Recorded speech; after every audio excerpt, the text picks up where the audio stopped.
ដំស្នេហ៍តូសេងធីរិទ្ធចាត់វិធានការប្រតិបត្តិការបង្ក្រាបបទល្មើសដឹកលាសខុសច្បាប់ចំនួន30តោនក្នុងខេត្តកំពង់ធំនៅយប់ថ្ងៃទី3ខែតុលាឆ្នាំ2025វេលាម៉ោង 2:30 នាទីយប់ឧត្តមស្នេហ៍តូសេងធីរិទ្ធ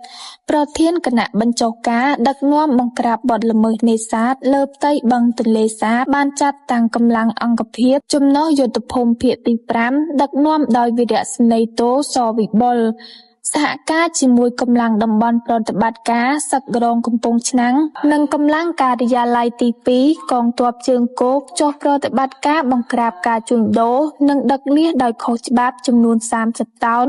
ស្ថិតនៅក្នុងភូមិសាស្ត្រស្រុកស្ទូងខេត្តកំពង់ធំ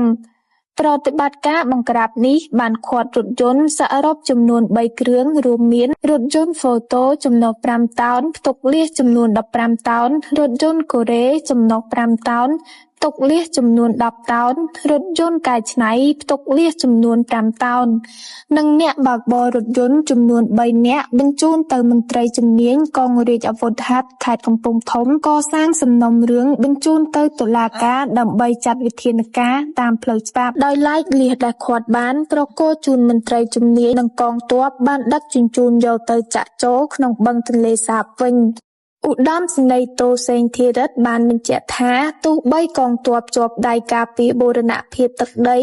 ពីការឈ្លានពានពីប្រទេសជិតខាងយ៉ាងណាក្តីតែដៃម្ខាងការពារទឹកដីនិងដៃម្ខាងបន្តការពារធនធានធម្មជាតិលើផ្ទៃបឹងទន្លេសាបដោយបន្តបង្ក្រាបបទល្មើសផ្សេងៗដូចជាឆក់ក្តៅត្រជាក់ដាក់របាំងស្បៃលបបករាវក្នុងតំបន់ព្រៃលិចទឹកនិងការនេសាទដោយឧបករណ៍ខុសច្បាប់ជលផលផ្សេងៗដូចជារៀងរាល់ថ្ងៃដោយពុំមានការលើកលែងនិងចាត់វិធានការយ៉ាងម៉ឺងម៉ាត់បំផុតដើម្បីធានាបាននូវការការពារធនធានធម្មជាតិជីវៈចម្រុះលើផ្ទៃបឹងទន្លេសាប